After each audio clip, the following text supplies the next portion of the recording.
only get to see they will only get to see what we're talking about here through a recording. So back to these announcements related to Mott's KD5FZX. He's donated a Hewlett-Packard BP20 power supply, and if you want this unit, please get a hold of me. It's 220 volt AC in for 50 volt DC out at 50 amps. And you can use a power supply like that for these different amps that I've listed here uh, if you buy them from W6PQL. So part of your system is done. This is a free power supply, so we would encourage you to, if you're going to try to get power, big power on these bands, that you make use of this. I looked these power supplies up. They're running around 130 to 150 bucks on eBay. So there's an opportunity for somebody. The next thing is that Mott's has a complete 10 gig and 24 gig rover system. These are separate systems. They have the typical quality you would expect from Mott's. They're complete with the dish. You just plug in 12 volts and your IF rig at 144 megahertz, and you're off and running.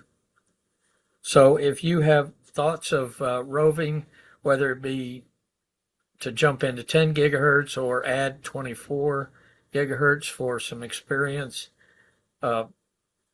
these are available, and I would recommend that you just go through a short checkout with Mott's, and then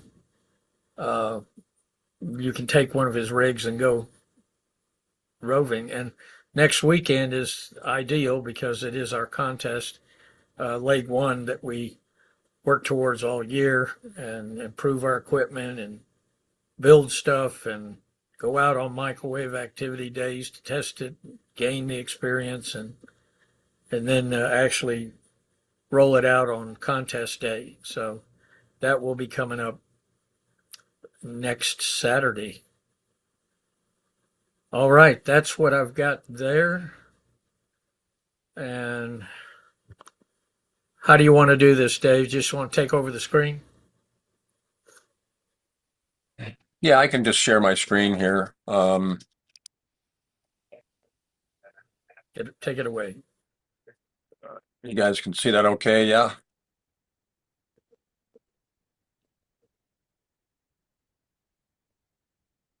That look okay? How do we get it bigger? Looks good. Okay. Yeah, it looks like it came up, Al, in a full screen.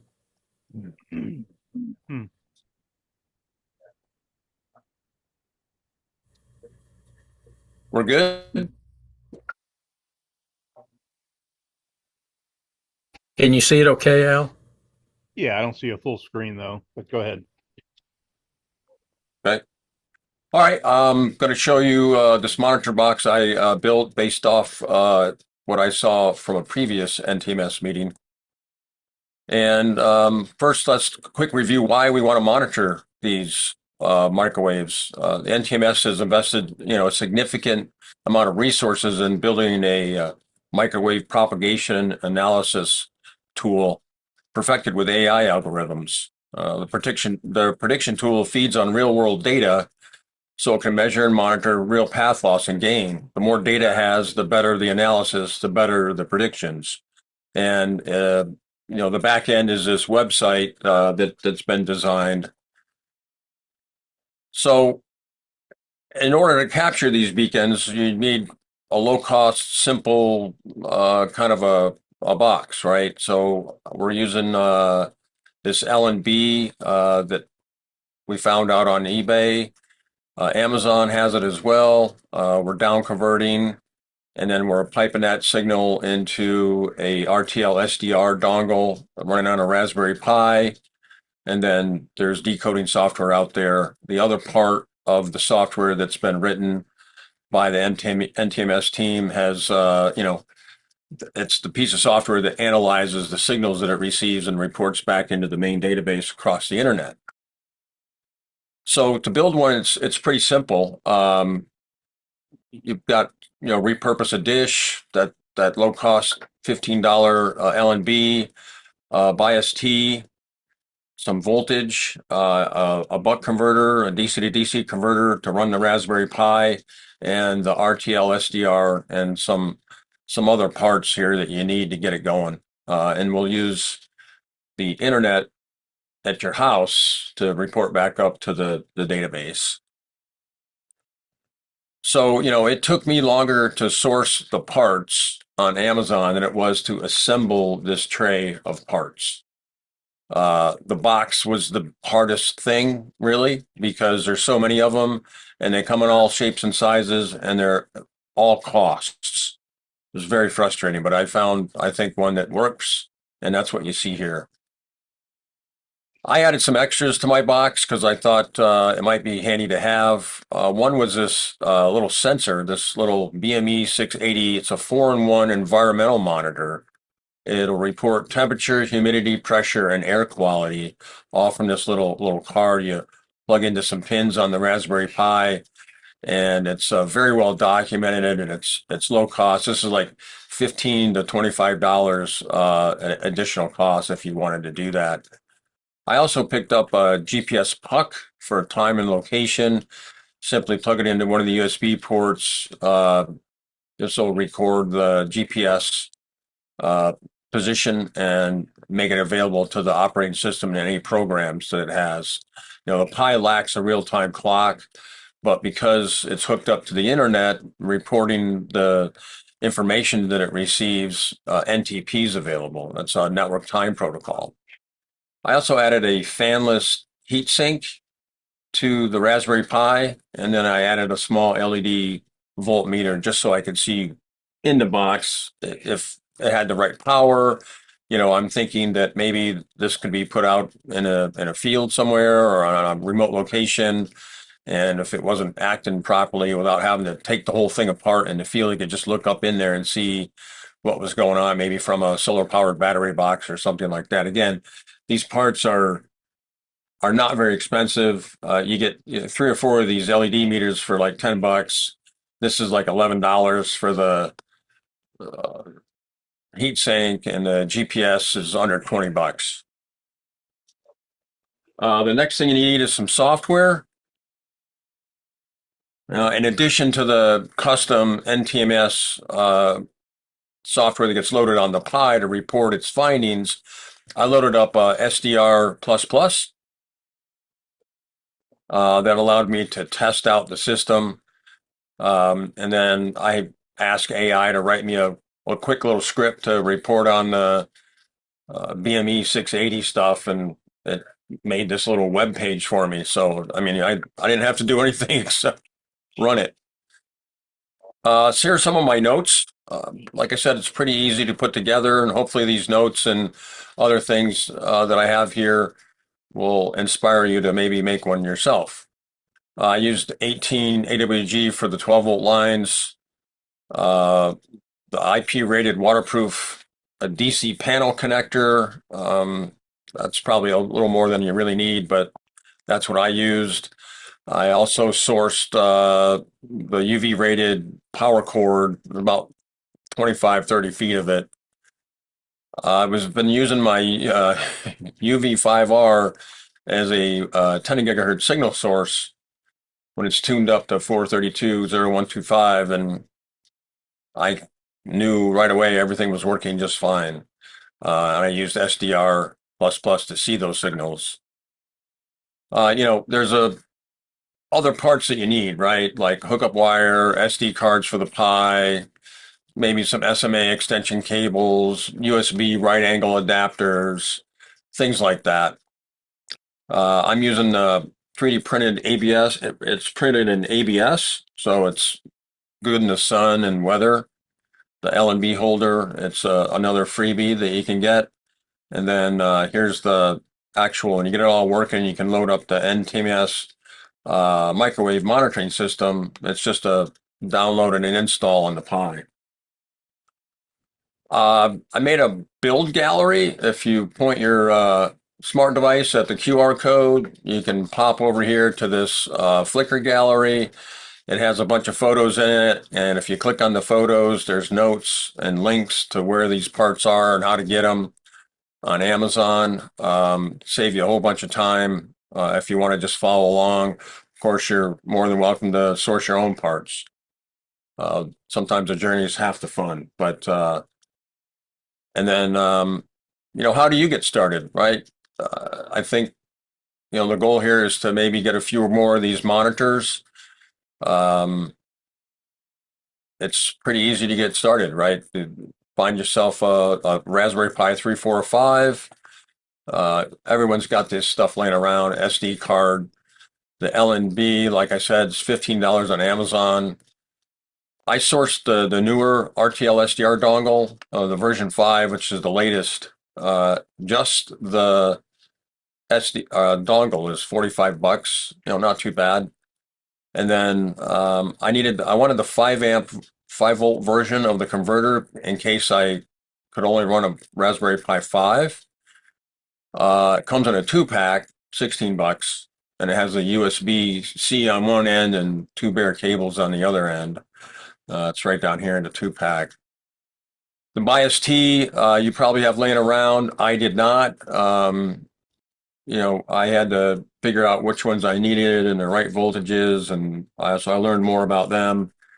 But that's it right there. And again, not an expensive piece of hardware. It's $14. Of course, the weatherproof closure, that gave me the most research time, simply because I had to lay it all out and I needed to know how big of a box I needed to make it all work. And I wanted it waterproof or weatherproof. And I initially started out thinking that I was going to mount this in a box on a DIN rail, which is kind of a standard. And that's how I ended up with this DIN rail mount for the Pi. The mount was, well, it wasn't $19. Some of these prices changed since I bought them last month. This box went from $19 to $26. And this DIN rail, I think I paid $13 for it. Now it's $19. So again, you got to look around. But the bottom line is you can get started with this for about $150 if you have the Raspberry Pi laying around and an old DirecTV dish. So that's kind of what I had. Any questions on that? I'll have a link to this presentation. I'll put it out there in the chat session for everybody. Here's the PME monitor. I can share out the SDR page here. Pull that up. You actually see it work. You guys see that? Yeah. That a guess? Yeah. Okay. All right. So here's the Raspberry Pi. I've remoted into it. And this is SDR++. Again, a couple commands on the command line. It brings it down, compiles it, and you have an SDR program on your Raspberry Pi. And so here we got it running here, and I have my trusty source, and there you can see it running pretty good here. And then along with the web-based monitor for the temperature inside the box, I have the temperature of the Pi up here in the CPU. That's the CPU. That's the temperature of the CPU. This is the temperature of the box. So that's it. That's Okay. the whole box. David, before you cut that screen off, I just want to throw this out as for people that don't know what you're talking about when you talk about a Raspberry Pi and you're showing software that's running on the Raspberry Pi. Yes. What David is doing here is he is using the Raspberry Pi as a full computer where it's got a screen and a keyboard. But the way that the beacon monitor is really going to run out in the native world where it runs is without these attachments. And we call that headless. Yeah, it's So, actually headless now. I'm accessing the Raspberry Pi remotely over my network. There's no keyboard and okay, there's no mouse plugged into it. This screen you're seeing is a piece of software. It's called VNC Viewer on my yeah, computer here, accessing the Raspberry Pi remotely over the network, which could be from really anywhere in the world, frankly. But for the sake of this yeah, argument, it's on your home network. So there is no keyboard, there is no mouse in the Raspberry Pi right yeah. now. It is, in fact, headless. Yeah, I'm just trying to keep people from getting scared away on this thing because Right. you're not going to have to do this. If you get a monitor built by NTMS and handed to you, you will never see these screens. Yeah. Because what David is doing, it's a play on words. He's still using a keyboard and a monitor. It's just connected over a network to a headless Raspberry Pi. And there's people here that understand that. Like I know Pat knows all about Raspberry Pis and how we access them through VNC and etc. But the several monitors that we're going to build will be pre-configured and they will be managed by NTMS and placed with a user that Hmm. has agreed to volunteer to use their location and their Wi-Fi. And then we'll bring that monitor up and it will go do things for them. They won't need this SDR program or screen and keyboard abilities or skills. If you have them, that's great, but we need to put you closer on the team if you have those skills. Tag me in, coach. Yep, you're in. So if there's any questions on that, and again, I'm happy to help anybody with the build. I can do Zoom, Google Meets, whatever. We can screen share. I can help you set up your Raspberry Pi. However I can help, just reach out to me anytime on the Slack channel and we'll get you going. It's not too bad. The Raspberry Pi software loads up really quickly. Not a lot of skill needed in that. Um, and then just assembling the box.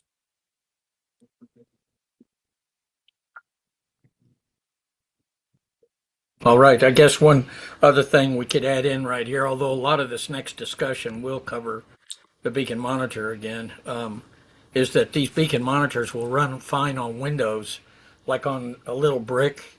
Let me get one.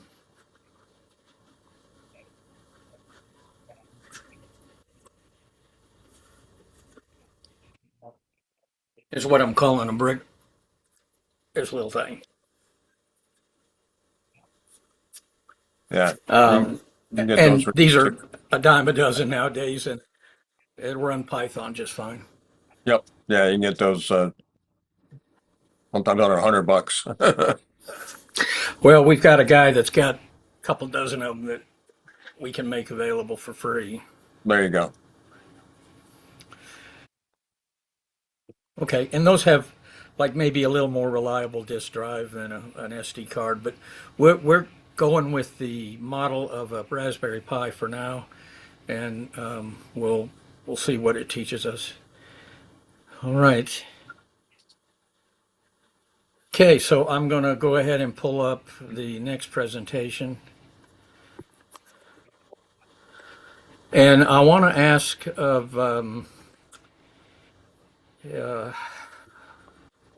Keith and Al to please feel free to jump in as we go through the discussion of the propagation. I don't see Steve here, or I'm calling him Steve squared. The two Steves to the south. So I'll have to fill in for them, I guess. But if you see something that you want to make a comment of, Keith or Al, just butt in.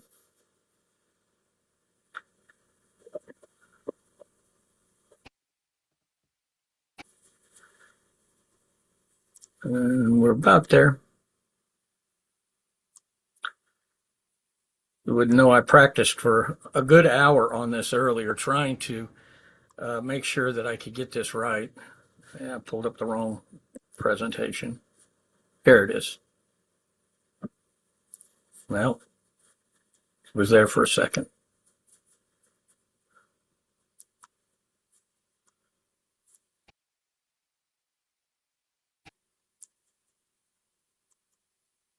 And for some reason, which I haven't been able to figure out, my laptop decides to run a virus scan at noon. That's kind of tough on resources. Everything slows down to a grind.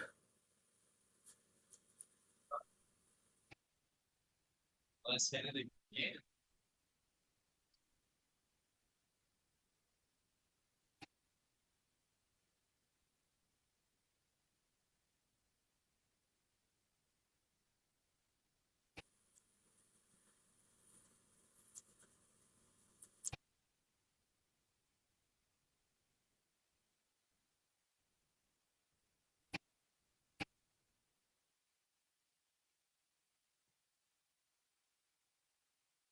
Takes like 5 seconds every time I click something.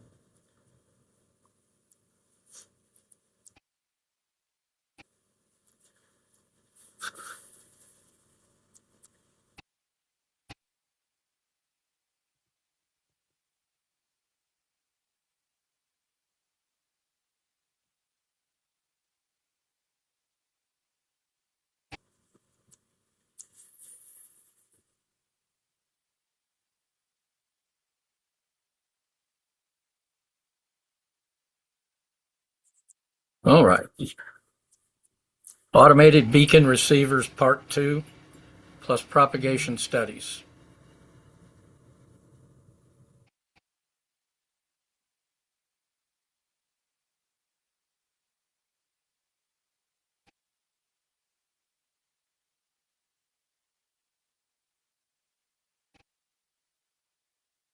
It says my battery is running low. Oh.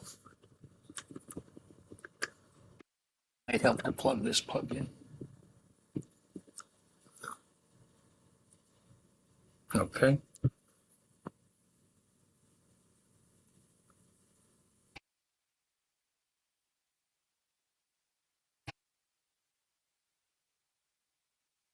All right. The update since the last meeting.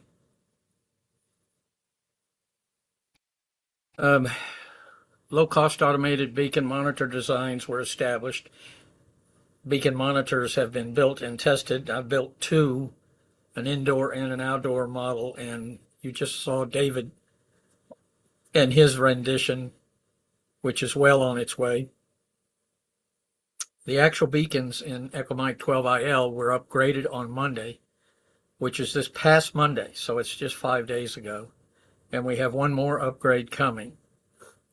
In that time, and before that time, we learned what works and why. And I'm talking about everything to do with the beacon, its signal, its reception, Q65, CW carriers, traces, signal levels, you name it. It's been a very deep dive, and it's probably one of the most addictive rabbit holes I've been in ham radio. And having retired, I just have way too much energy to match up to curiosity born by this project. Today we're going to look at all of these items. We'll review last month's meeting to a light degree, just to cover, because we had to cover it kind of quick. We had some problems last meeting, and I just want to touch again on before we put them to bed and don't see them again for a while. But before we look back on those items, I first want to talk about some more recent activity. Several fixed stations have provided beacon reporting, including what I'm going to call first of a kind WSJTX Q6560D signal to noise ratio decode data. When we combine this with propagation analysis, this becomes a novel empirical development in amateur microwave propagation studies. I'm not aware of anything that has been done to this extent ever before. We are seeing a few WSJT capable beacons being deployed. I know of a couple besides the 4 that we have. But combining the reception of those beacon data and correlating it to propagation factors at work at that time, that's a piece of work that has not been done before to my knowledge.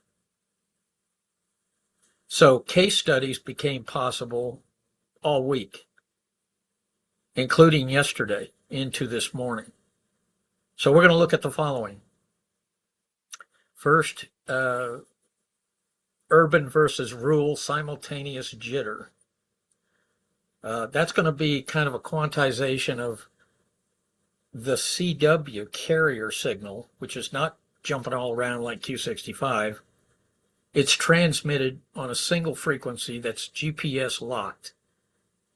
But it shows that it spread and it might drift a little bit over the course of 60 seconds.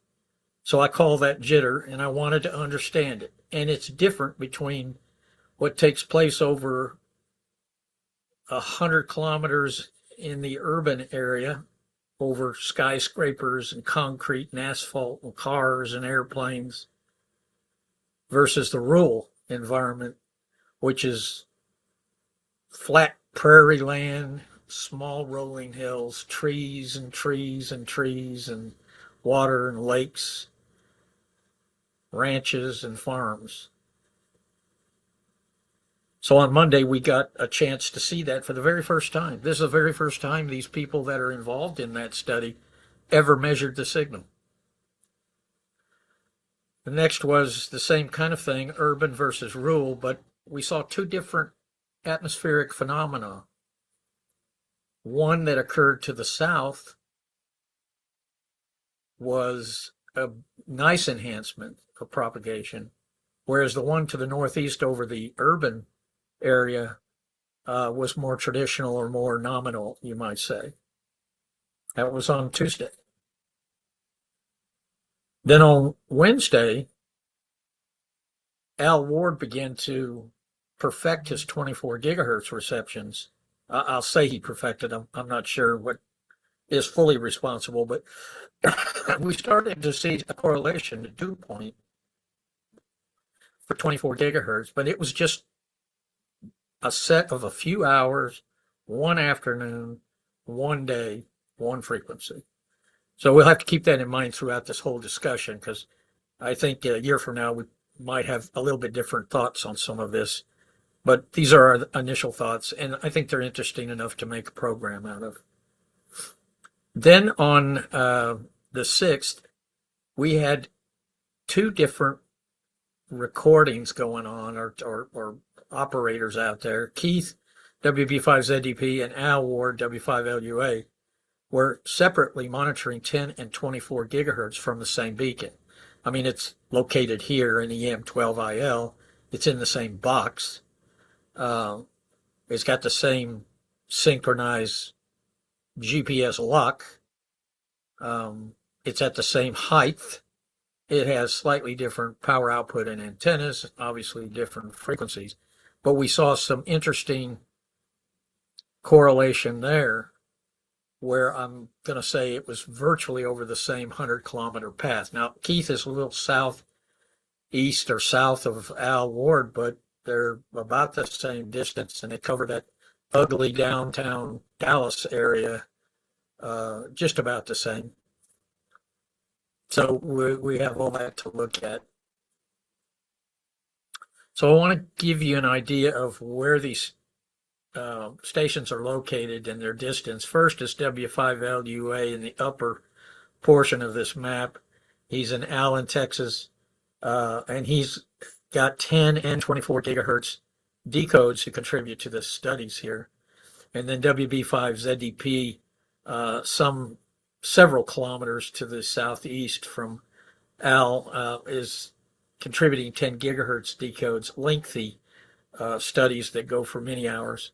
And then K5MNZ is about halfway down the map on the left side. This is Steve Hayroth, and he's out on a ranch near Hamilton, Texas, and herds cattle. And then K5DOG, way down to the south west of Austin, Texas, contributed 10 gigahertz monitoring information. We were real pleased that he finally got rewarded for his diligence of monitoring for many, many hours. Some relative distances here. W5LUA and WB5ZDP are both in the 100-kilometer class, I would say, just a little under 100 kilometers. And then K5MNZ is out there at 106, and K5DOG at 254 kilometers. So here is the visual that goes with the jitter study. And I put on this slide, aside from aircraft scatter, which is boxed in yellow down at the lower set of traces, which signal seems to have more spread. And that was the thing that hit me when I eyeballed these for the first time. And what you're looking at here are 5 sequential sequences recorded in WSJT, which in the top one you see sequence 1, 3, and 5. Those are the CW carrier sequences. And then in frames 2 and 4, those are the WSJT Q6560D sequences. But our focus here is on the CW carrier because we know that it's transmitted on a single frequency that's GPS locked. So why the wiggle factor and how big did it spread really was what I was after there. Before we leave this, there are some aircraft scatter that's highlighted in the yellow boxes, and that is because Keith is right under the DFW International Airport departure and arrival pathways. First of all, these are going to be hard to see, but when we get down to sub-hertz resolution, these are standard deviation charts. The K5MNZ is on the left, the WB5ZDP is on the right, and this is trying to measure total deviation, standard deviation. Well, first the mean or the average, then the standard deviation, and then the point-to-point, although the point-to-point's not on this graph. So from this, we will automatically note that the scales on the right side, the y-axis scales, are tighter. So don't let that fool your eye. It really means that those I would call it power spectra, are actually tighter and closer to the mean than what you're seeing on the left side, which is more smattered and smashed and scattered further away. This graph helps to see things in a slightly different light. The left side is the standard deviation data mapped into the width of the signal. So on the y-axis where you see hertz, if you see the blue box, the point-to-point deviations ran from about 4.3, actually it's 4.4 to 5 hertz. So the signals varied that much. The average is the red line that splits the single dot, and the standard deviation is represented by the blue box. So when we look at these, we can just see that there's more spread in the upper left blue box than there is in the lower right pink box, where WB5ZDP on the urban route, the spread was only 2.75 to 3.37 hertz. So that's a much tighter, well, not a much tighter, but it's at least 1 or 2 hertz tighter. Now, on the right side, this is peak-to-peak values, and once again, the y-axis is changed compared to the left data, and now we can see, that there's a variance of 24 to 27 hertz on the outliers. In other words, the furthest out power spectra of that CW carrier. It was actually that far off the center frequency. And in the lower right, once again, the urban route is tighter. It never spread more than 18 or 17.6 hertz away from center. Jim, could any of that be attributed to my signal strength is a whole lot bigger than MMZ's signal strength? Yeah. So you're jumping ahead, and that's Sorry. fine. No, that's Sorry. fine. But what you have said needs to be considered, because the very study that's been done to quantize this is the same, and that's not the right way to put it, has the same vulnerability as Q65 decodes. So greater signal to noise ratio is going to help this analysis, like on the pink or the red sides, look tighter. However, there is still spectra that's a good ways away from the center of the signal. But how much? And that's what this next slide is going to discuss. Is it really doesn't matter. Calling this the if I can get the mouse to work right, effect on the Q65 payload.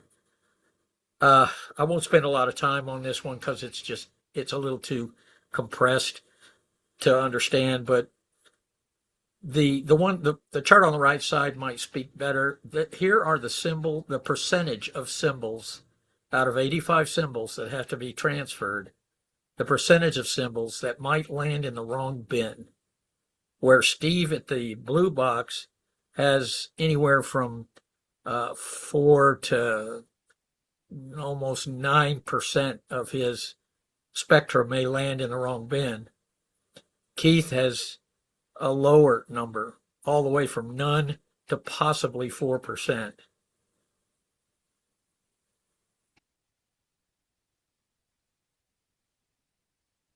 Here, this will, I think, tie it together. This is about the most complicated thing we're going to talk about, so breathe easy. Did it survive decoding? Absolutely. And if you're on the receive side, you saw it. So the native jitter, in the measured across the on-the-air signal, let's take K5MNZ, might be from 4.4 to 5 hertz spread. But once we integrate that into symbology, or the actual Q65 decode, and I've got to stop there and digress a little further to say that the Q65 analysis in this study was done by proxy. In other words, I took the CW carrier and said, if this signal to noise ratio represented in this 60 seconds were a Q65 bandwidth of 2500 hertz, how would that symbol integration had changed this jitter? So that's what you see. It actually drops it and tightens it. It gets better. 3.55 to 3.88. The native samples that exceed the halftone spacing, we pointed this out in the previous chart. For Steve, they range from 15 to 18%. And then even after integration, what I just explained, the symbol capture would still show up to 10% of the symbols outside the half-tone integration. Whereas on the right side, we'll just end there with Keith. He's got almost none that are outside. Oops. So, the very bottom, new custom analysis tool was created. I ended up with a new program here called NTMS CW jitter analysis. And it was to me, it was worth the study, because when it comes down to it, when you get to this level, with spacing at 13.33 hertz, that's where the spacing is on Q6560D. These numbers are not going to break the decoding. It may slow it down. You'll never know it, though. You're sitting there for 60 seconds and you see a decode. It may, if it were worse than this, like Steve's, where you get over 20% of the tones getting outside the half tone spacing, it might require 2 sequences to average. But the point here is that even with this much, quote, jitter, it's not threatening the decoding by any serious measurable amount.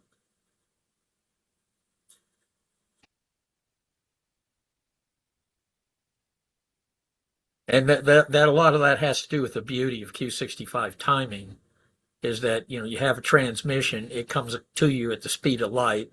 You have very close timing on your machine that's receiving, and it's going to perform these integration steps that are listed in the second and fourth row. So it's going to tighten up any jitteration, if you will, and the outliers are not really going to be considered. They're not going to use cycles of the Q65 decoding. So that's interesting, in terrestrial stuff. Now this next one, I'm going to have to use the arrow keys and leave this mouse alone. This kind of explains that during what you just saw, with a signal that's traveling south with a 11 dB above the noise signal, and then of course Keith getting crushed on the urban path by a very strong signal, there was an inversion, and there was a duct possible. This is the new tool run, and it's been run as a historical analysis. In other words, I didn't stop everything during the moment and go see what the path propagation looked like at the time. What you'll have to do to research is you'll have to enter the 2 endpoints as a contact and say these 2 stations made contact. You'll put in the metric data for the station, height of antennas, power of the transmitter, etc. And then it will say, oh, I can tell you what happened. And it will show you something like this. And it will take it some time. It has to go pull the HRRR, which is the high resolution rapid response data, has to pull the most recent SQT data. It looks at surface observations and so forth. So it will take it a little while, but once it's done, it'll have something like this. Now the old tool is also available, and here I did run this old tool. It shows a very high refractivity present at the time. That's the upper right hand baby blue number. Anytime that number's less than minus 157, you have a very high refractivity. And so this showed a temperature inversion was present at the time. So that was our first thing. So I put a check mark by urban versus rural simultaneous jitter study. Next, we're going to look at these 2 different atmospheric events that occurred on the same day, which was August the 4th. And first, you're looking at a combined overlay of all 3 stations reporting. Now, I'll mention that Al provided a few. He might have provided more data than this, but this is all I got to this chart. And I think he was pointing different off-axis in the beginning. But as soon as he got on point, you'll see that his signal receptions, SNRs, are up around 0 and plus 2, 3, 4, right around there. And then the red trace is Keith, and he starts off gangbusters with very strong signals at 1200 Zulu, and they're abouts. So that's going to be 7 o'clock local time. But we're going to see this repeat as I show you more of this. And once that peak occurs, we see it drop back down and then sag the late morning and then rebound about in the middle of the chart and then begin to tail with a couple of shelves as it tails off and finally drops to -10. Now, that doesn't mean the signal was no longer detectable. It's just where Keith quit recording. And I'll just mention this right now is I love these guys. They're my partners, not just as a rover partner, but also in this study. They've been very helpful and just giving of their time. However, an automated beacon monitor would just keep on going. And so that's another point to be made here is that when we have beacon monitors that monitor 10 and 24 and 47 gigahertz, the data will just keep flowing 24/7 without us having to bug these people that, have a life and may not be available to turn on their equipment and do recording. But I do appreciate what they've given. Now, the green arch is very interesting. This was a very high refractivity zone, but it's in a completely different direction. It's pointed to the south-southwest to K5DOG. And we're going to break that one down a little bit further right here. The graph changed to red, but it is describing the 250-kilometer rural path on Tuesday. I think that was Tuesday. Yeah. So you can see that we had a atmospheric event that did a 30 dB lift on the signals. And it was interesting that there's QSB through the rise and fall. There's QSB, and then within the sequences, there is QSB. And there's so many people here that know all of this in their gut anyway. And they've listened to signals and they've worked stations and they've heard the QSB and they've prayed that it would not drop out altogether. And here we have it now in data. You can actually look at it and you can see it. And it confirms what we've pretty well known all along. And we've never been able to really put it together quite like this for what amounted to an hour and a half. Now, I wanted to know more about this one. So here how I put it in to get the prop data engine to kick in. I entered the observation as a contact. So you see I've got my KM5PO, the grid for the beacon, the power output for the beacon, K5DOG, his grid, height of his antenna, 10 gigahertz as the frequency, Q65 is the mode, and the exact timestamp. And then I put a note in that it was a beacon reception at K5DOG. And it gave me this. I don't like this earth bulge graph. I'll try to get this changed. But if you can see the green outline that closely follows the bulge, that's the duct that it's telling us that his signal was in. That was 842 to 1,188 feet.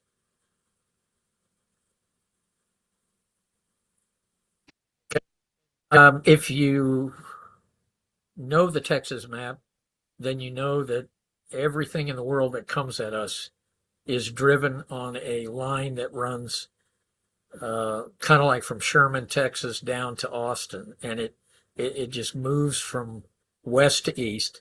And so what I'm going to say is that Keith had some benefit from this probably early on.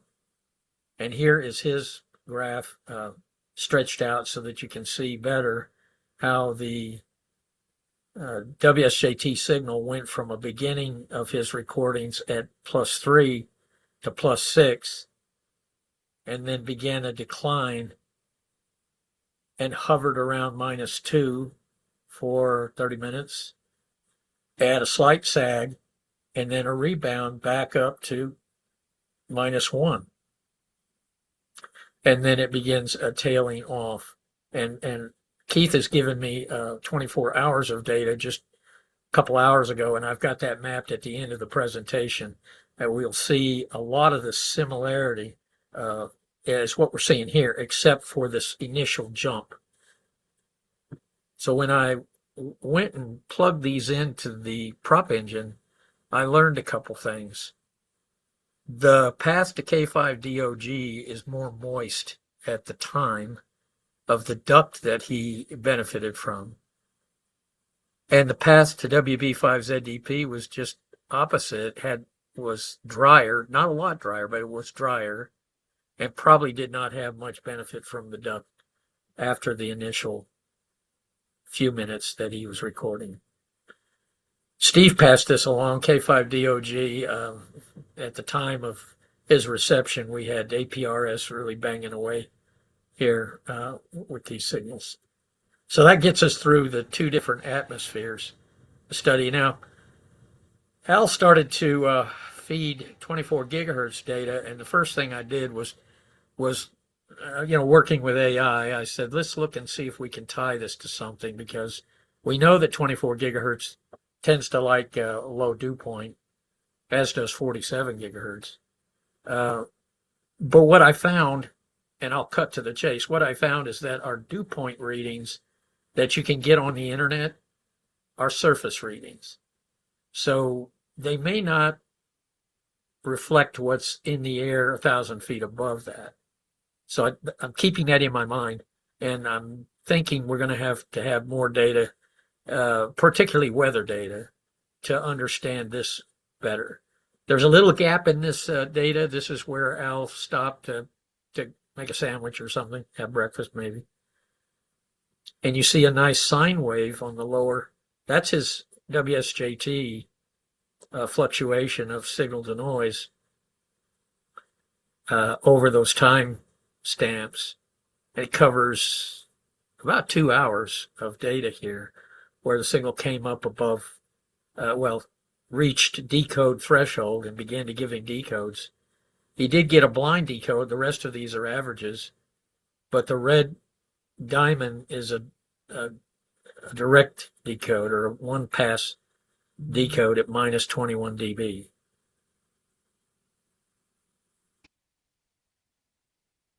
So knowing that more studies needed there, I'm going to go on from the dew point tie to a parallel 10 and 24 analysis that took place over nearly the same 100 kilometer. And this is Al and Keith giving us back information. And this is yesterday, was it yesterday or the day before? I think it's the day before yesterday. So this will relate to refractivity elements and also dew point mixture. The 10 gigahertz is on top. The 24 is on the bottom. They don't perfectly overlap because the two operators were recording slightly different times, start and finish. But one thing to point out on the top graph, which has blue dots, is near the end of the capture, there's some outlier blue dots that are as much as 5 dB off the nearby dots. And Keith and I think this was aircraft scatter because he observed it during the time of these captures. And I already know from studies that we've done that when we have significant aircraft scatter that runs through a Q65 session or sequence, it will rob power spectra away from the bins where those tones should land. Jim? Also, my theory was at that same time, the Denton beacon was walking through the passband. Do you have any pictures of that? Yes, I do. Okay, I was thinking it's just RFI. Yes. I would agree with that. I see in my mind's eye these studies we've done, and sometimes when the Doppler is below the signal, where you see that streak maybe come up from 500 hertz to the 1200 sync zone, and the sequence ends before it can cross over and go above 1200 hertz. That one seems worse. And it makes sense. If those tones should have been above 1200 hertz in some symbols based on frequency in the 833 hertz transmit window, and they're all down below 1200. Well, no GATA, no symbols. So good stuff there. There's a lot of variation in this signal. You can see up to, it jumps up. I could not fix this legend down here where the time is at -5 dB, but you see that it jumps up quickly from around -3 to +4, and then climbs up more. There's a little bit of fluctuation of modulation, peaks up near 10. That's a strong signal. And then it begins its back and forth waving. Holds pretty steady with some modulation through the afternoon. And then we get it later where we see the outliers start to show up.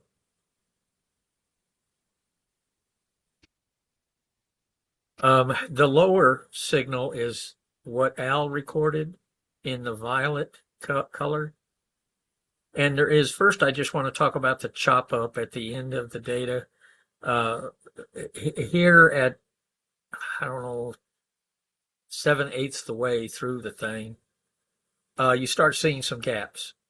And what that is WSJT beginning to average. So while the dB readings are accurate in the, weaker than -20, it's taking several sequences to average before it's stamps out a decoded string, is what he gave to me in order to chart. So you see some gaps, and the last one is pretty wide, where it probably averaged 4 sequences before it got a decode to stamp out. Now I've superimposed the dew point on here, and once again, it's kind of telling me that we got to get better at finding dew point, because these surface dew points don't line up with the signal. So you see the light blue at the bottom. The dew point gets lower and lower, which should benefit us. You would expect the 24 gigahertz signal to go up, not down. And it doesn't seem to be down in relation to the dew point necessarily.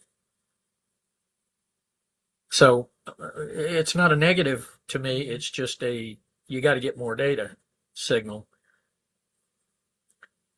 Now the arrows that point down to the violet at about 1720, and then they also point down at the dew point. I went to the prop engine and entered the contact and said, I want to know what enabled that was, let's back up one, because that was the peak of the signal. It was the beginning of the peak of the signal on 24. So I entered it as a contact, and it came back and said, well, you had a duct. And maybe your dew points on the surface might have helped here, or they might not have. Maybe the signal was trapped in the duct, or partially trapped in the duct, or refracting off the bottom of the duct.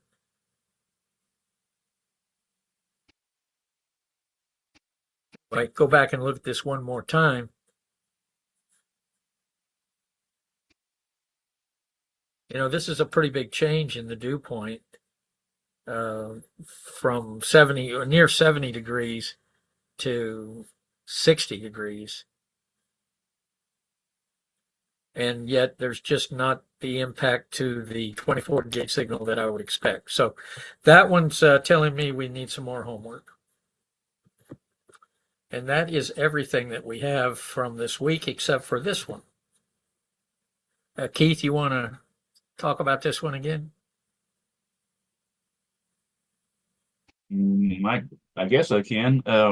What you're seeing here is the usual CW carriers at 1000 hertz, and then the Q65 data in this, see all the little dots and blips. But what was happening here is the Denton beacon changes frequency as a function of temperature. And from time to time, it wanders up into the .370 and you can see it just waltzing on through the passband. And just after a few minutes, it'll go back again or out of the passband or something. But it's just, you can see it obviously just walking through the passband. That was my theory on that. There was some low readings that maybe was caused by this signal, the EMI from the or RFI from the beacon affecting the decodes. Maybe. And that's it. Okay, a little bit of aircraft scatter on that second sequence too, I can see. Yeah, you can see that. And That's not unusual. I get those lines coming through all the time.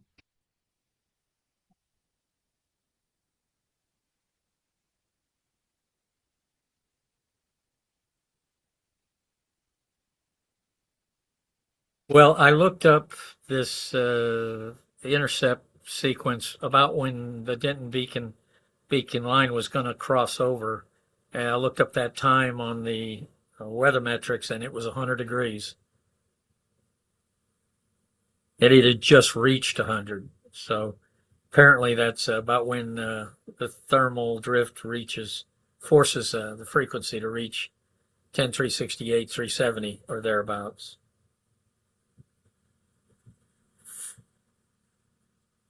All right, so going back to stuff that's been accomplished now, the last bullet point, let's just cover these monitor designs again.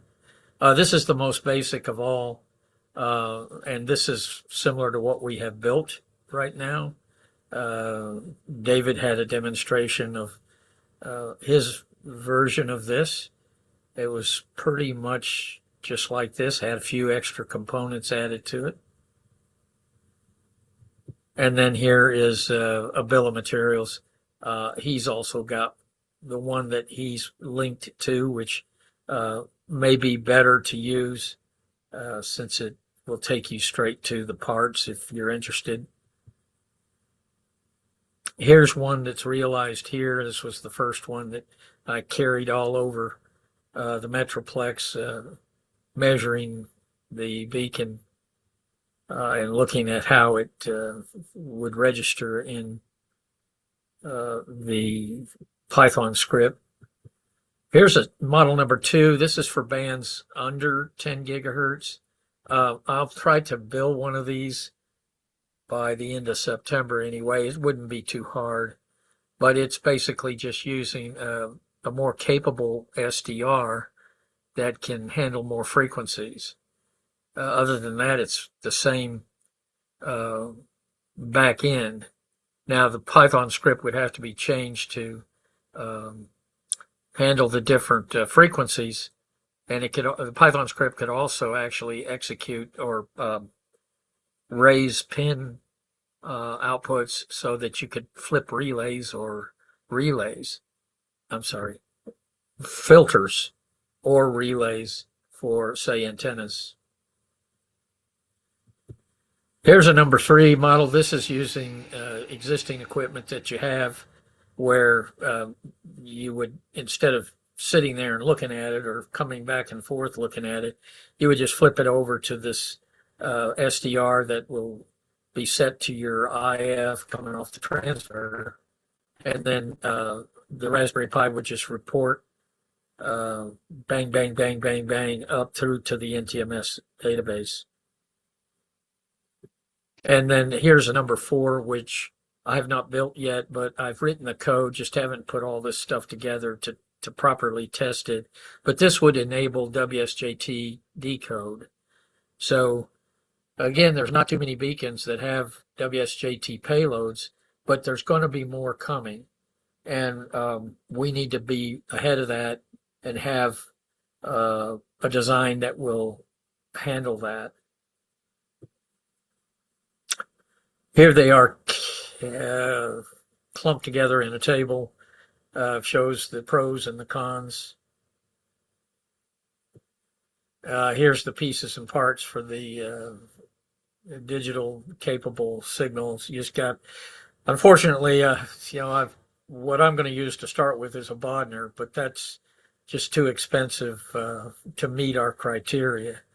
They are nice that you can program them, and this LNB needs 20 megahertz, but I think we can come up with a stable enough oscillator to provide 20 megahertz to the LNB to keep it stable enough for WSJT decode.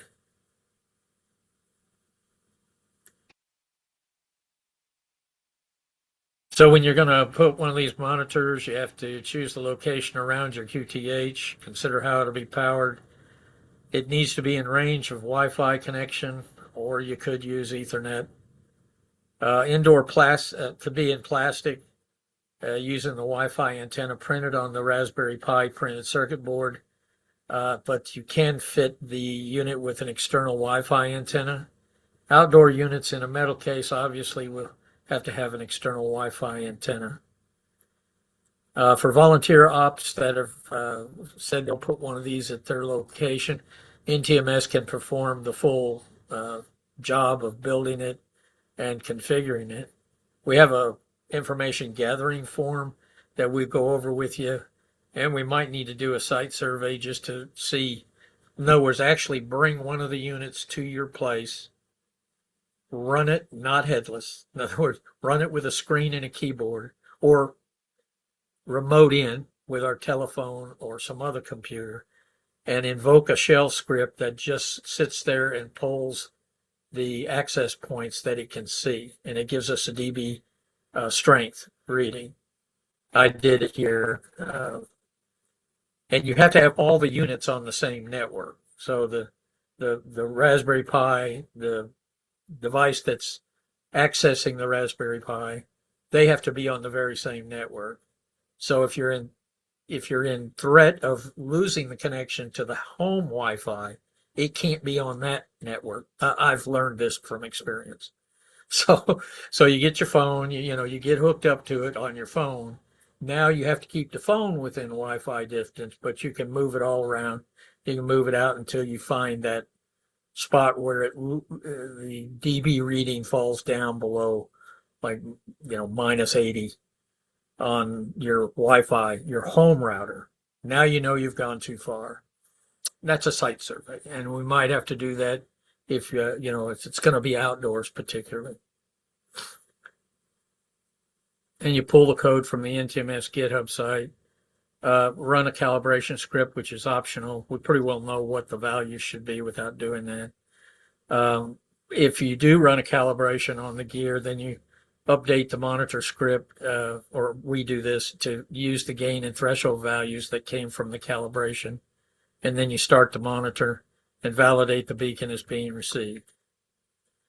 I'm not going to spend a lot of time on this, but basically there's an optimization that can be done on the beacon monitor through its receive chain, and it has to do with identifying the knee or that place where the gain setting should be, and it could be unique by installation and the equipment, the receive train, so the LNB and the SDR.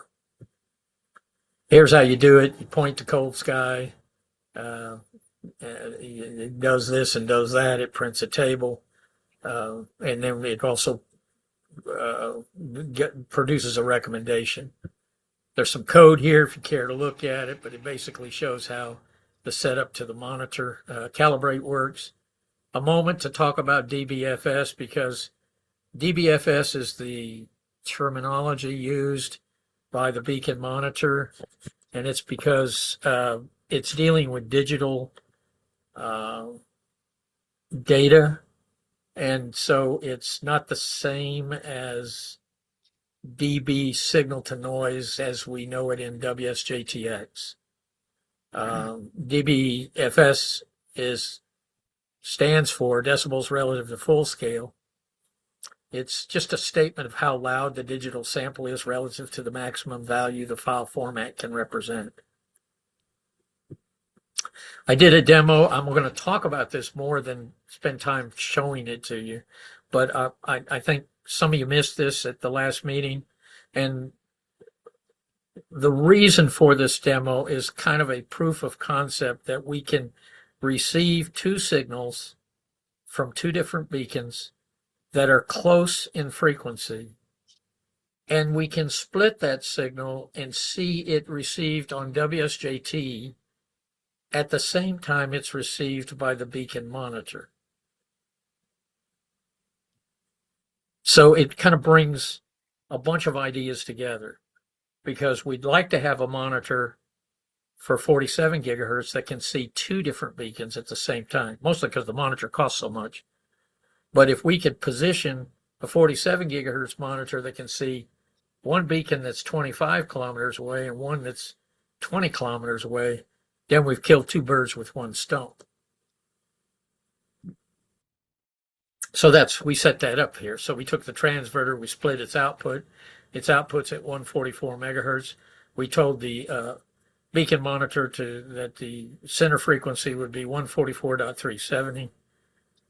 We took the other route of the splitter and we put it into the ICOM 705 IF radio, and then through a CAT cable we brought it into WSJT on the same laptop running the terminal session, so that we could see side by side the WSJT signal being received and decoded from two different beacons. Now, they don't decode the same time.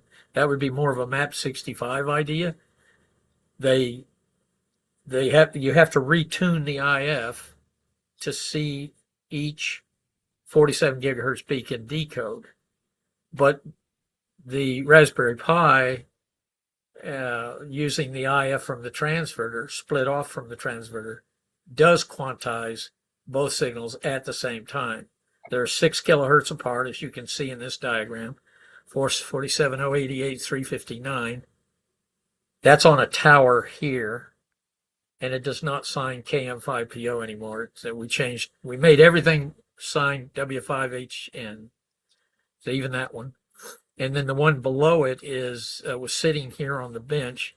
That's going to install in Princeton here just the next few days.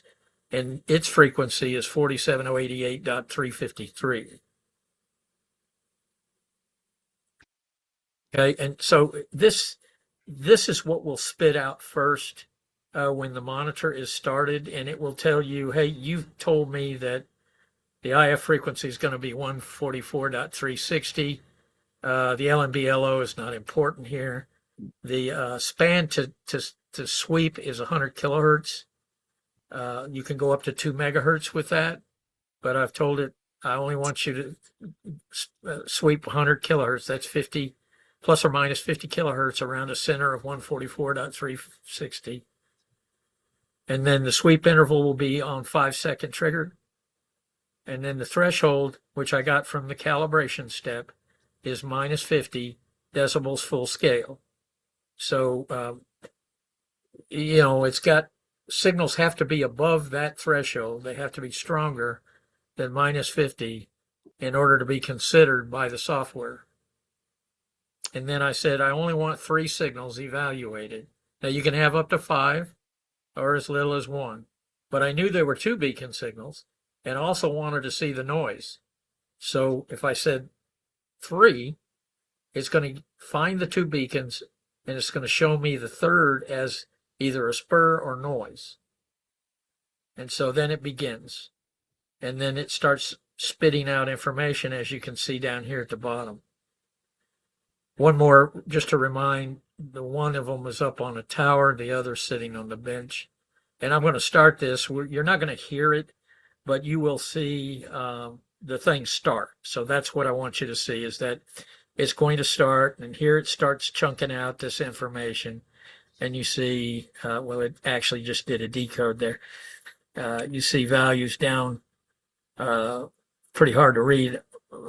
They're around 12, minus 12 and minus 22, and then minus 11, minus 22. You see the noise is coming up at around 40 something. And so it's triggering on every 5 seconds. And it's, pulling this in. You see the typical waterfall just crushed by this proximity of the signals. I had 2 wraps of aluminum foil around my feed horn to the 47 gigahertz dish, and I couldn't get it to reduce the signal strength any more than this. It's just too close, too loud. That's all I'm going to show there. Here's a Jim, little more time to Jim? look at this, and you can see Jim, that the this is 3 Al. signals were quantized here, and you see the power level -12, -22, and the third one would be the noise or something at the frequency .327. Now, these frequencies are not exactly precise even as IF values because it's an LNB that costs $15. But they can be translated pretty easily. And let's go on to the Excel. Now, this is the actual Excel sheet that it produced. And here I've transposed the true IF frequencies for these 3 signals. So when it stated 360, that actual signal was 47088.353.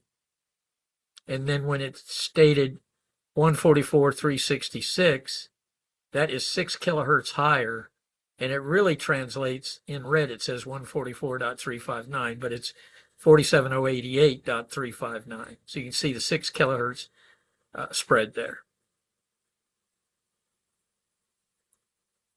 Jim? Yes, sir. Yeah, maybe you can go back to your slide which showed your grid as EM12I and just explain another reason why we got rid of my call/beacon and got rid of your call/beacon, because we can only use 13 characters. Yeah, that's right. Yeah, and I could probably run this all the way to the end, and they'd see the W5LUA. Yeah. So there's a better. This is at the end of that video, and you can. I hope you can see this, but you've got KM5PO/B EM12I, and then the last decode was W5LUA/B EM12I, and that's on that .353 beacon because I've changed the IF. But you see that grid is not fully printing and decoding, I should say. And we are restricted to 13 characters in the RF0's firmware for programming the Q65 message. And I know somebody's going to say, well, let's just change the firmware, but we have better things to do, really. So it's just decision that we made that we would not try to use a string that exceeds 13 characters, and W5HN/B EM12IL fits.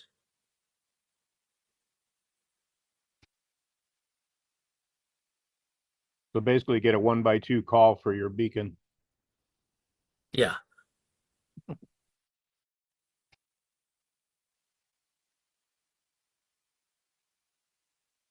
Good point. There you can see that these are the frequencies that we saw stamped in the spur or noise, whatever it was that came above the threshold at -50 was sitting at 144.327. And then the LUA beacon at 363 showed nearly -10 dB full scale. And then the KM5PO at 359 showed down around 22, 3. And basically, this is a bunch of gobbledygook. Really what goes on is when the computer, the Raspberry Pi, talks to the SDR, it says, give me your samples, your IQ samples. And the SDR gives it 2 million samples. And then what goes on in the computer is an array of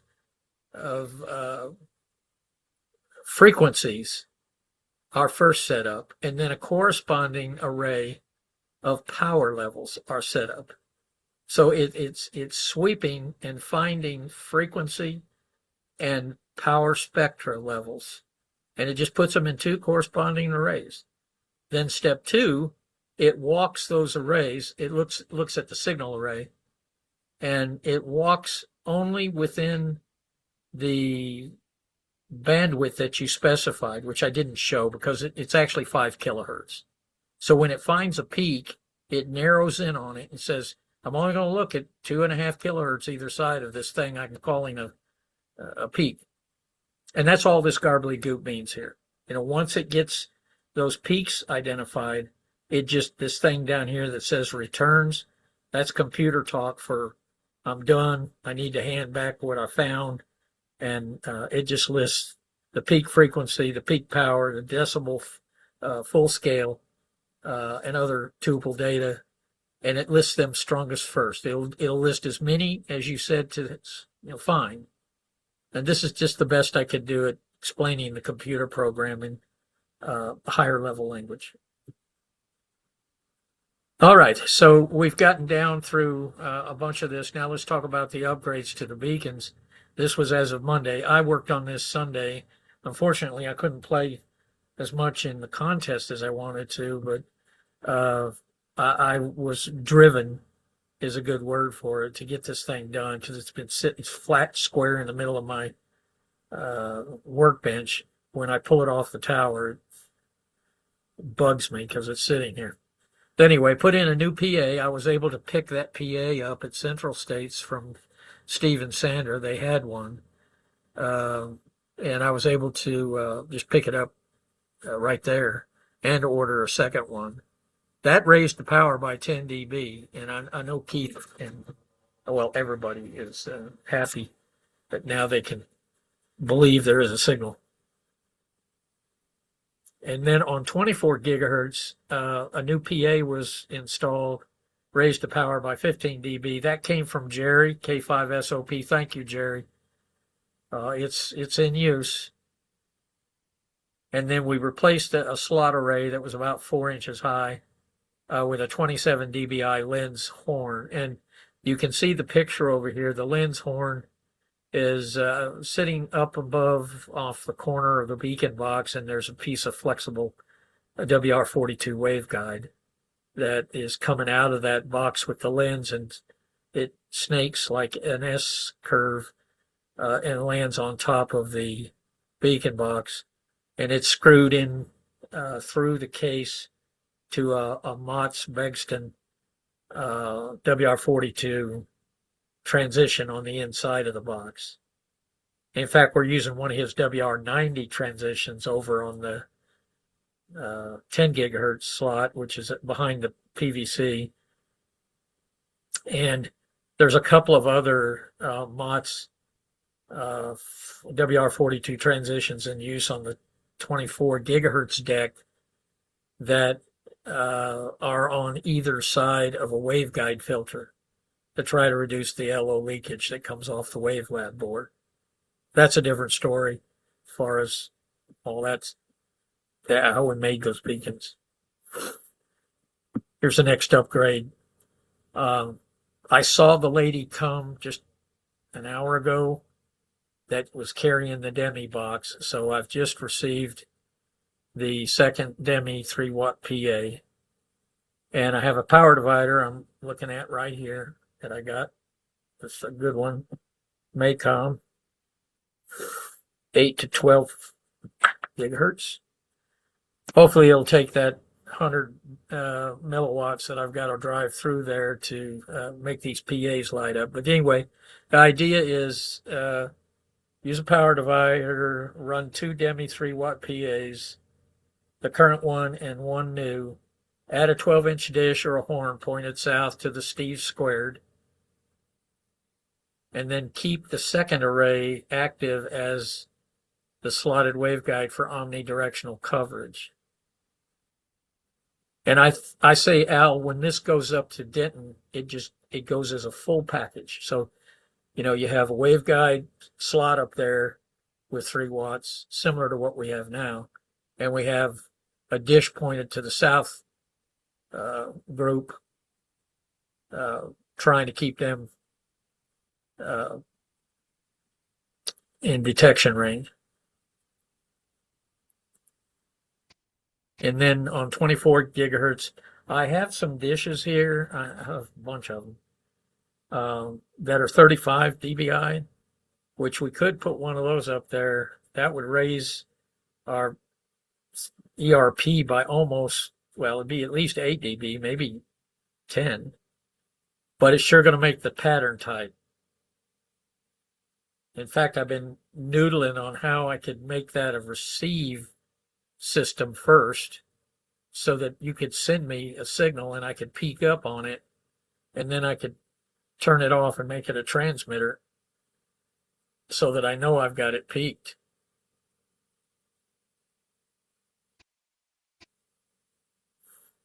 Sounds like a good idea. Something better. I mean, I've thought of a couple of different things. I won't go into it here, but anyway, let's keep going. I know this is getting long and it's not done yet. But now learning what works and why, I did want to cover this because I think again we went through it too fast last meeting and some of you didn't see this. So one of the first things we ran into, and now we understand it better, but this slide is from last month. We found that we could see the CW carrier. First one was Al. Al says, I'm seeing this carrier on the odd minute, but I'm not getting any decodes. Well, we found out that that carrier, for all intents and purposes, is 2 dB stronger SNR than the WSJT Q65. And it's due to the integration of the, where your eyeball will see that trace. And we were able to measure it. I could measure it with a tool, and it told me, it said, these weak, barely visible traces are 2 dB. So we'll talk about that for a little bit more. Trying to understand the decode threshold because we're going along thinking we know what's going on. And then all of a sudden, Al comes up with a minus 27 dB decode. That blew our mind for an hour or two. Then how could we optimize the receive chain on a beacon monitor? That's kind of a off topic of what we have left. And then lab tools that we created. And I wanted to call these out because somebody is going to want to use these someday. We created hundreds of simulations of synthetic Q65 files trying to locate the way that the noise floor varies from a sterile setting versus a natural or in a native setting. What happens really over the air with fading and fluctuating noise. There's quite a difference.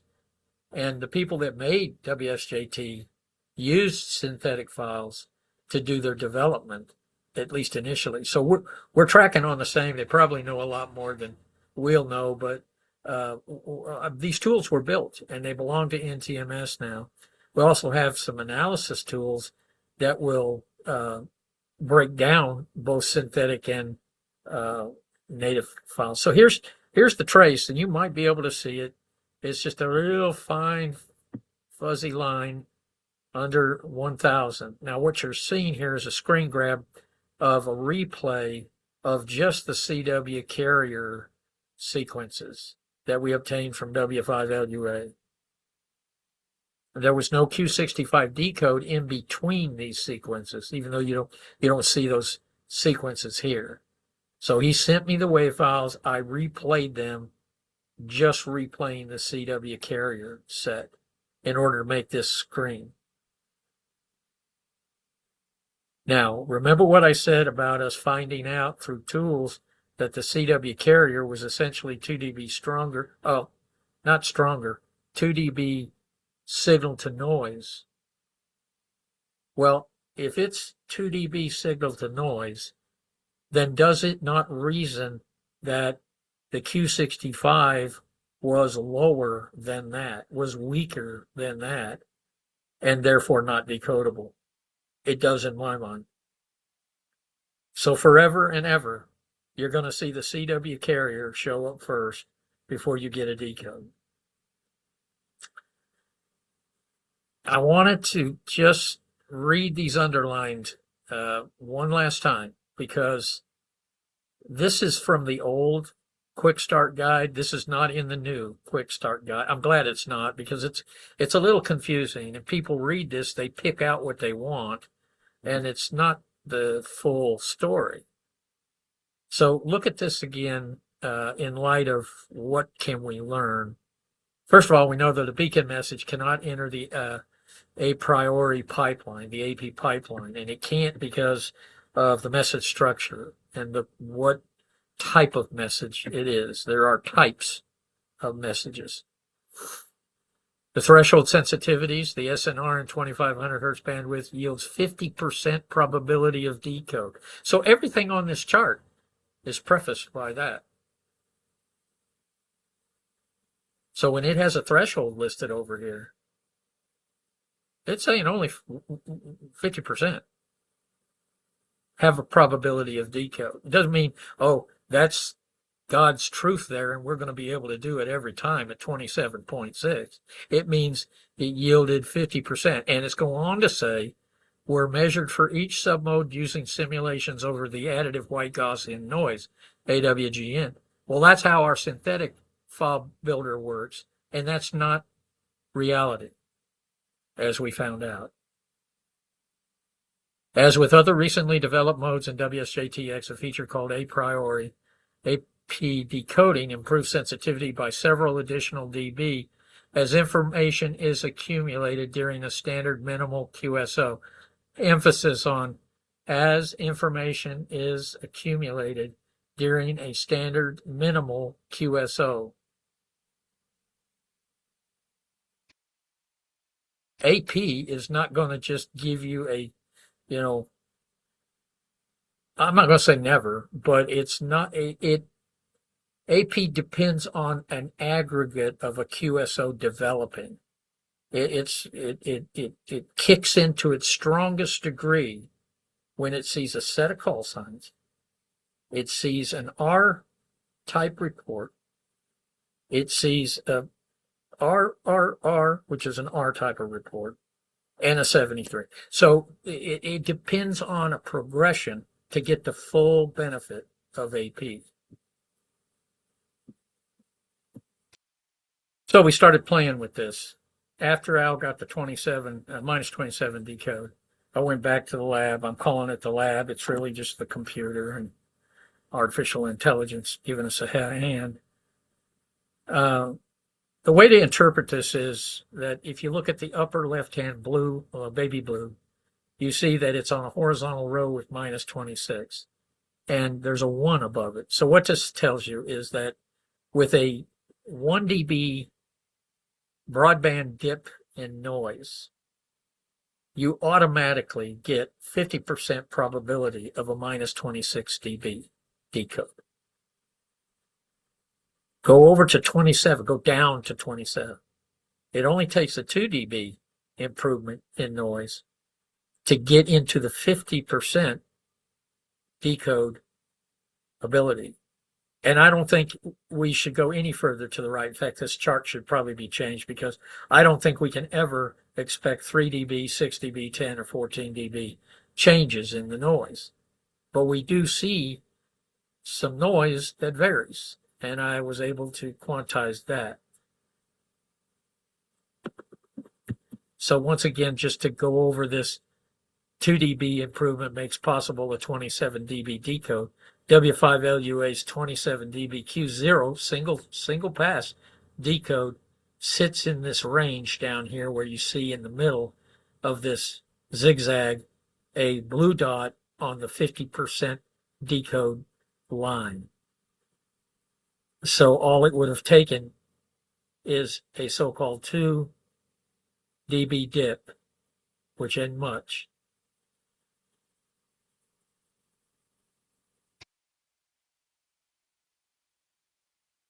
Another thing that I learned along the way here that's more of a statistician thing than anything else is you got to run simulations out the wazoo. You can't do 15. And 15 seems like a lot, but you may need 200 before you get enough information that you begin to see a trend or a truth. And you need AI to help you, because it just will blind you. and it's just too much to try to understand and grind through. And you got to watch AI because it tries to tell you what it thinks you want to hear. So you got to be careful of what you're hinting and what you've shared as strategy. But you also have to ride AI and stay on top of it with explicit instructions, not suggestive, just explicit. And that's my 2 cents worth about Claude this afternoon. The last word on AP and why AP doesn't, this slide should have come sooner. But basically, the W5HN/B M12IL message is called I3 message. I3 equals 0. It's all together. It is what's called free text. It is structurally such that it cannot enter Q65 AP candidate list, which we confirm directly by reading the WSJT source. AP eligible formats such as CQ W5HN EM12 or CQ W5LUA EM12 or CQ AA5AM EM13. That's an I3 equals 1 message. Here I want to show something that it's a little debatable, but it leads to a significant, not significant, but kind of a strong recommendation. And Keith, I'm going to be picking on you here, but this is this is one of your wave files. You can see it at the top, July 21st, 0946. This is 3000 hertz spectrum. And you can see the sync tone down here in green at 573 hertz, plus 11 dB SNR. And there are artifacts. The little clump of red lollipops to the left, those repeat in all of your sequences. And we talked about this for a minute, and I knew you scratched your head thinking, do I have some piece of equipment or something getting in the passband? Now, I don't know whatever became of that. Of course, you're having tons of success now, but this is something to consider, is that look down where you see kind of a ragged blue line. It's right above the numbers and the table with the numbers. That's a noise floor median calculation. So you see it has a dip and then it tails off as you would expect it would tail off a little bit to the right. The frequency's across the bottom. So this is actually a 3000 hertz plot. And you would expect it to drop off there around 2500 as it does.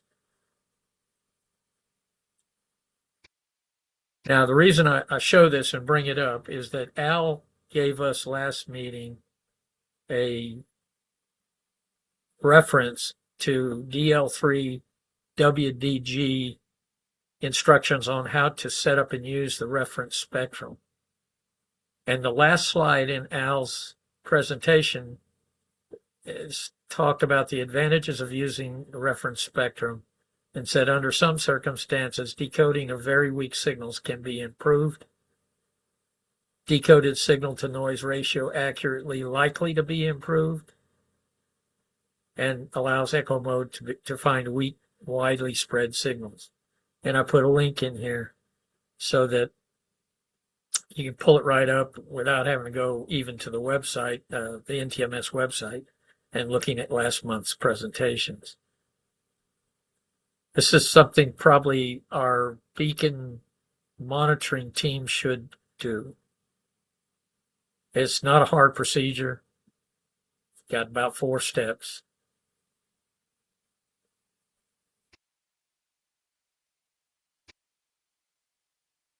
And here's just a little blurb about our tools. This one is the synthetic Q65 wave generator. It has a whole bunch of options and parameters where you can make, make it a tough payload to decode by injecting noise and, spurs and what have you. There's a lot of different options that I put into it so that we could try to simulate the real world as best as possible, but I don't think we'll ever be there. This one runs under Linux, so I keep one laptop with Ubuntu on it so that I can run this there. And then this is the analysis tool. This one will take and dig deep into either the synthetic files or wave files that you send over to be processed. And it has a batch processor where it'll just do everything in a directory. So you don't have to specify individual files. This runs under Windows. The next steps, we're going to deploy some beacon monitors. Right now, what we have planned is WA5 WCP. Graham has spoken, said he would put one up. I think he wants to build his, but I've offered to build it for him. David showed you his. We hope that he can receive the Denton beacon from there. The romping, stomping, drifting beacon. It won't matter. His data that he collects will still be valuable. I'm talking to Greg, Whiskey Zero Lima Golf Quebec. He's monitoring KM0T's 10 gig beacon and talking to him about setting up a monitor there. And then I'd like to see Steve put one in. We've talked about it a little bit. And he would be our southern sentinel to keep an eye to the south on the signal. Then I've got to finish this Q65 decode beacon. It's just a matter of putting some parts together and running the tests. Last, I just want to mention that there have been some upgrades to the prop engine. There's a latitude aware, so somebody in Ohio that clicks into it, or California, they're going to get better data because of the resolution of their location. We've put wind, cloud cover, and rain live on path analysis. That makes up 30% of the composite weight. Never know what you're going to find there, particularly with wind. I think we're knowing that wind is detrimental to our sustenance bubbles and our temperature inversions. We recaled the weights, what we call the L2 regularization, was added to the weight fitting process. And then the validation results out of sample Spearman correlation on 2025 and later contacts show the algorithm beats a persistence baseline of 5 or 6 and so forth and so forth. We just tuned this up a little bit tighter to make it more useful. And lastly, on 10 and 24 gigahertz, we noticed that the 6-hour-old weather profile often produces a better score than current conditions. And that's an indication of noise in the current condition features. So we are going to study that a little bit more. Keith sent me this one today. So this is the last chart. This is interesting, reveals a couple things. One is the pressure. And so let's take it top to bottom. The top is the 10 gigahertz beacon for 24 hours. And you'll see yesterday morning on the far left, starts off strong, but a little bit weaker than what we ended up with this morning, which is on the far right. Look at this thing climb out from after midnight. It just steadily improves as, I can almost visualize the sustenance cap coming down and dropping down as the temperature drops, and that thing is coming down, and that signal is finding a better refractive point. Then the dew point down below doesn't really correlate very much. We might not expect it to on 10 gigahertz. It does have a general bucket to it, but I don't know that it contributes much to the analysis until we know better. Sea level pressure. This is the pressure is measured here. This was interesting to me because it seemed to have some correlation. It does have a notch up. The stair step up about halfway through, 3 platforms there match the bump in the night on the 10 gigahertz. So I'm thinking that's the beginning of the shift of the sustenance cap coming down, and the signal finding a refractive point that makes it recover and rebound a little bit.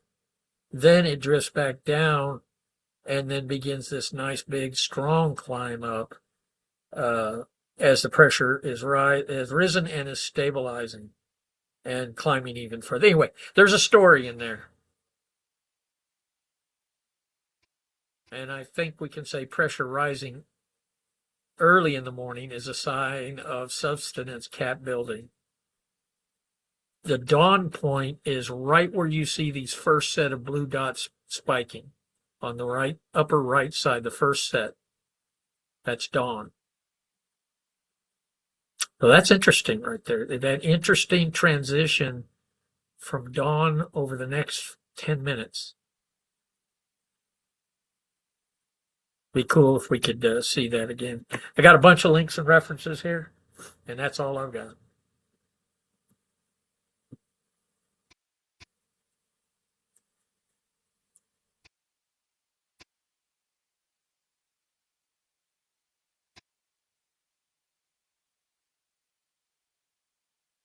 Did I put you all to sleep?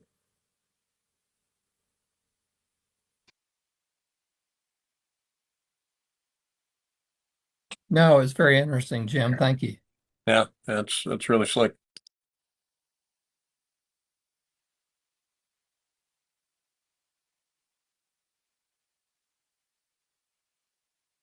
All right. Well, we didn't lose too many people on the audience. I see Barry has popped in here. Hi, Barry, and hope things are okay in Canada. Oh, you bet. Good to hear you again, Jim.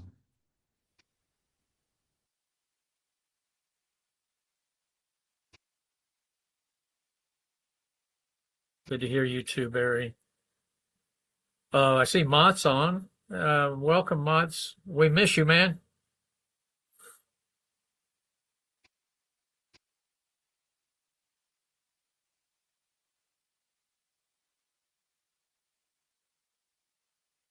Okay. If we go back to the agenda, which I'll try to do. Getting pretty tired here. Oh, let's see.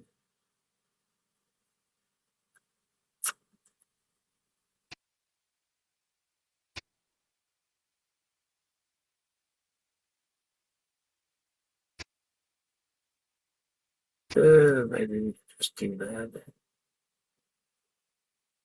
All right. Got asked before the meeting where I'm going to go for roving. Now, I will be alone this time, unfortunately. My partner is, I'm going to call it healing up after leaving a very hard employment. And he will be in Utah at the time we do the contest. So hopefully he'll be back for September and we can get him out there with his gear and 47 gigahertz and all that good stuff. I am going to wait to Wednesday or Thursday to make the final decision. Luckily, the hotels that I might have to stay at don't require 6 months reservation. But I like this way down lower left-hand corner of this map, far away from DFW, 145 miles. I like this path. These were really vetted by Brad, Whiskey Queen 5 Sugar, and he did a good job. And I just love this route. It takes us from down near Albany, where we had a contact. Let's see if I can find it. All the way over here to the upper right with Pat, W5LUA, last go around. And that was a big one. It was our furthest contact, and it was rover to rover with rigs about 6 feet off the ground. And that was a beautiful one. I like that location quite a bit. And then we come up to the north, and we'll stop there at, what's that called? Fort Griffith. And that's where we lucked out with Al Ward, almost with Scott, on 24 gigahertz rain scatter. It's really a awesome contact there on 24 gigahertz using elevation. and then we come zig and zagging up here. We really I stay in a hotel way back here on the far left in the yellow, and then we come east and then end up just kind of northwest of West, WA5TKU, who's actually on the map there. I think that's the two routes I'll run on Sunday.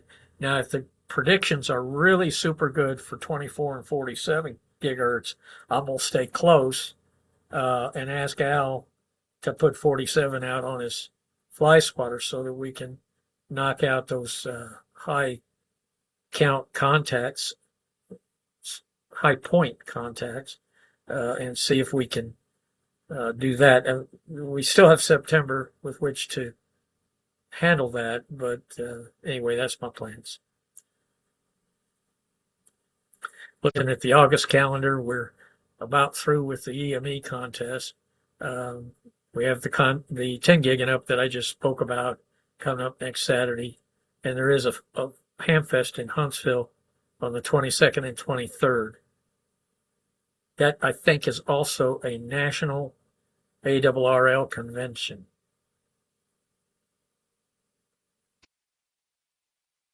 September, we would do MAD.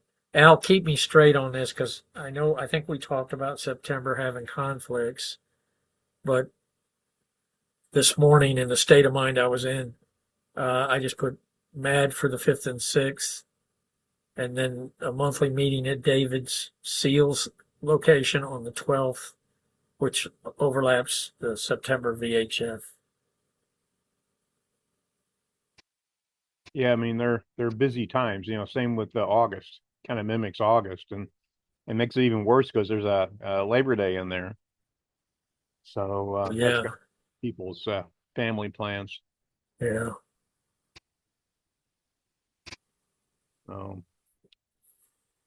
Most likely the moon is up in the middle of the night, like it is this month. So it may still be rough to do an early MAD, or I might be awake at that time. It's hard to say. Yeah. Well, I put the 5th and the 6th, but I didn't mean to. I meant to put the 5th.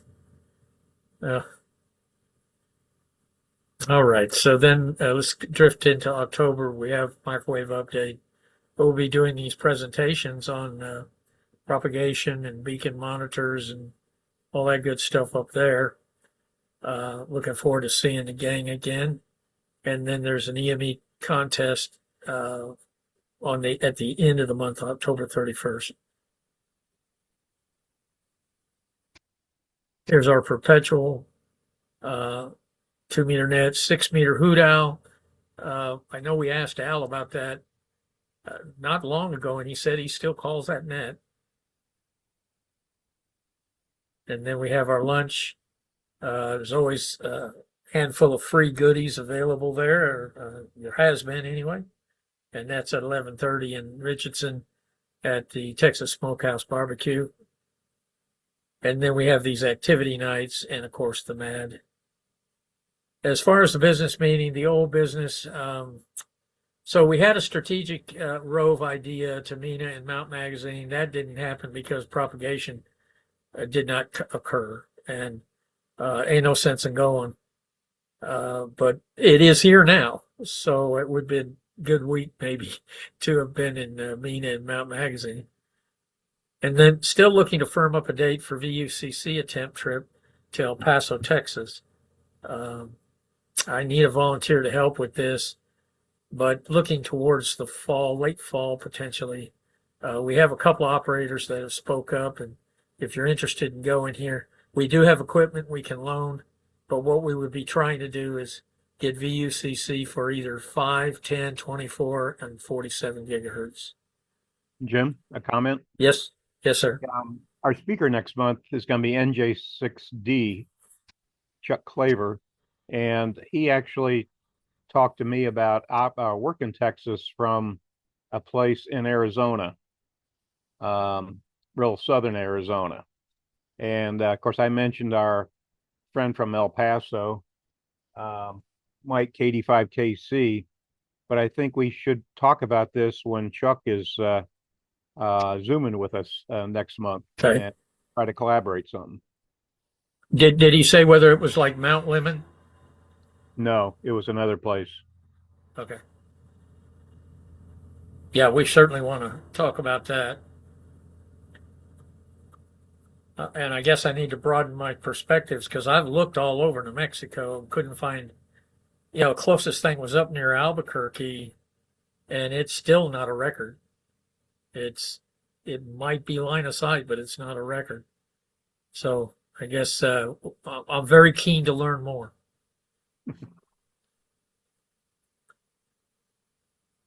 Well, Chuck may have some insight next month. Okay.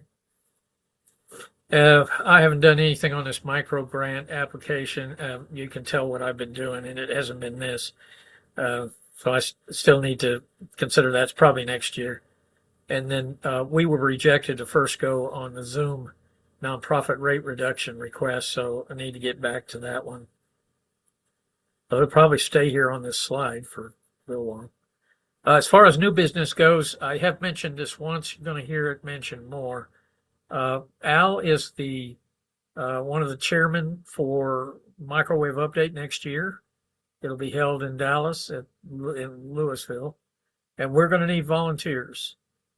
Anything from sitting on a registration table and helping people that are arriving that have conference materials that need to be handed to them, to you name it. We will be putting together a list of work. I think we have it somewhat together now. This is not the first time that this has been done by NTMS. In fact, I would almost venture to say that NTMS has done it more than any other local group. It'd be close. When I say local group, I mean other groups that have sponsored Microwave Update. Our current bank balance $78.82, and paid membership is 62 people. Anybody got anything to show off?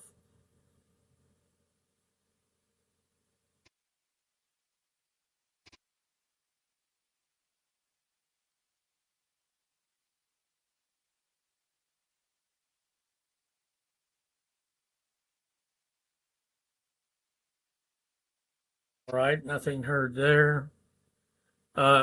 Anyone want to make a comment? We could have a lightning round of comments if anybody has anything they want to bring up or share.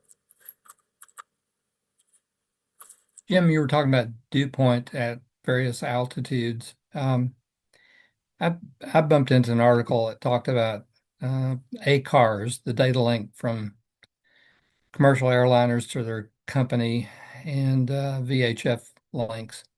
And I noticed that there are 2 or 3 airlines that provide some fairly rudimentary air data as they climb out and cruise and descend. They transmit some temperature, pressure, and I guess they have something on board that computes winds aloft. Anyhow, they sent that down and it's shared with the National Weather Service somehow. Is there any of that data enough to compute dew point? Oh, if it's got temperature, we could back into it with humidity. But if they had humidity, they would have dew point. Oh, I'd like to learn more about that. What did you? I don't seem to have a pencil here. Oh, here one. Was it started with a C? It's ACARS, ACARS. I've I have a hack RF and I it's got an ACARS decoder on it, and I listened, just briefly and picked up some data, but it wasn't decoding the data. So I'll do some more work on giving you more detail about it. Okay. Yeah, anything like any SDR, like a hack RF or otherwise, Well, it's probably coming down on 1700 megahertz or thereabouts. No, it was VHF. I think it's like 161 or something like that. Okay. But any SDR that has software running on it, we can write that kind of software. So yeah, please let me know what you come, because we definitely have airplanes around here and other metro areas, Winnipeg, uh, St. Louis. You know, everywhere that I can think there will probably be beacon monitors. We could potentially use that. I put a link out there in the chat that shows where real-time aircraft are right now. It's like you said, there's a lot of aircraft out there. I think Yeah. the article I read may have been old, but it talked about 3 or 4 airlines that do this. I think Delta, American, maybe United. And I had the understanding that it actually gets funneled into the National Weather Service model somehow. That's what we need.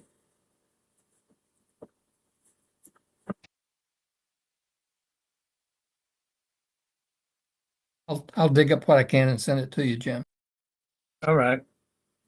Yeah, now, then I know I owe you an email.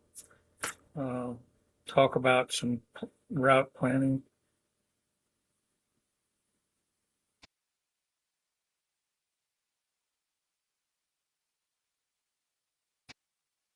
Too bad we couldn't travel together, Pat, but we would be in separate vehicles.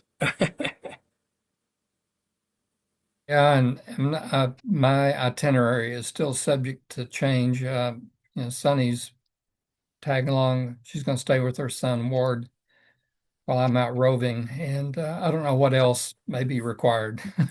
Yeah, I hear you.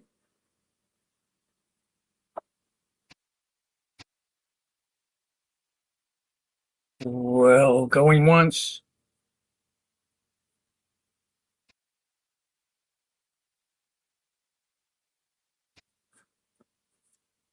Good job, Jim. Thank you. I make Yeah, a thank you motion very to much, Jim. Somebody made a motion to adjourn. Second that. Any opposed? Speak now. Thank you, everyone. We will see you on the air and next month. All right. Thanks, Jim. Sounds great. Thanks. Bye bye, all. Thanks, Jim. Thank you. Bye bye.